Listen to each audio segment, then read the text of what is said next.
Hey guys, Abby from Simply Ferris here today. We are in our kitchen in Arkansas and we are attempting for the first time ever to make sauerkraut. So we have our ingredients and our helper. This is my daughter who grew this giant cabbage.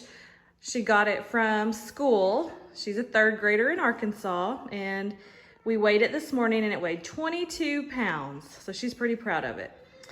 Anyways, we have three things for this today. We are going to use our giant cabbage, and we have a really big crock. I think it's a 6-gallon crock. And then we have some canning and pickling salt. So this is gonna just take these three ingredients and hopefully we're gonna make it as simple as possible. Hey guys, we're back.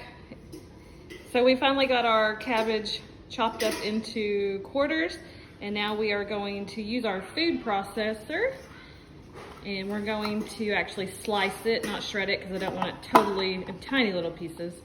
I like the long skinny strands.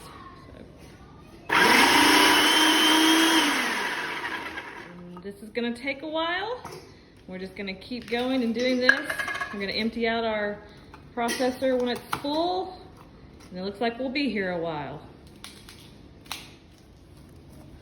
Okay, we got our cabbage all shredded up to make our sauerkraut. We actually had to find a really big tub to put it in because we had way more than we thought. So we actually have 10 pounds of shredded cabbage. We're going to use 3 tablespoons for every 5 pounds. So that means we're gonna do 6 tablespoons of our pickling salt. Now I'm going to sprinkle the salt in as my daughter mixes it with her hands. She's gonna try to mix it up really good as we go. You wanna spread it out so it hits all of the cabbage so that it will start to make it release its juices. Try to get all that water out.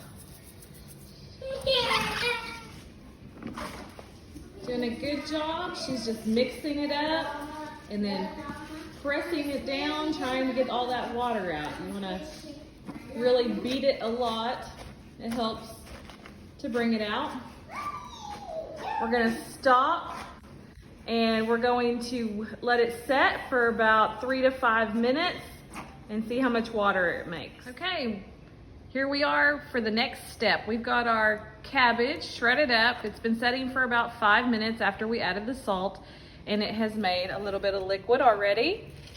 But we're gonna start scooping that with a spoon into our crock. And we will get a pretty good layer, and then we will beat it down a little bit, try to get all the air out, and just continue that until we have it filled up. Okay, so we've got it, all of our sliced up cabbage in our crock, and now we are going to do the final step. We're having to get creative here. We could not find a plate that actually fit in our crock.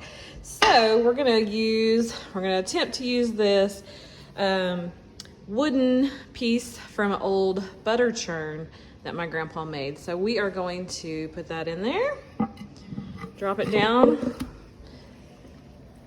You can see the liquid. You want that to completely cover your cabbage. You always want all the shredded cabbage to be under the water.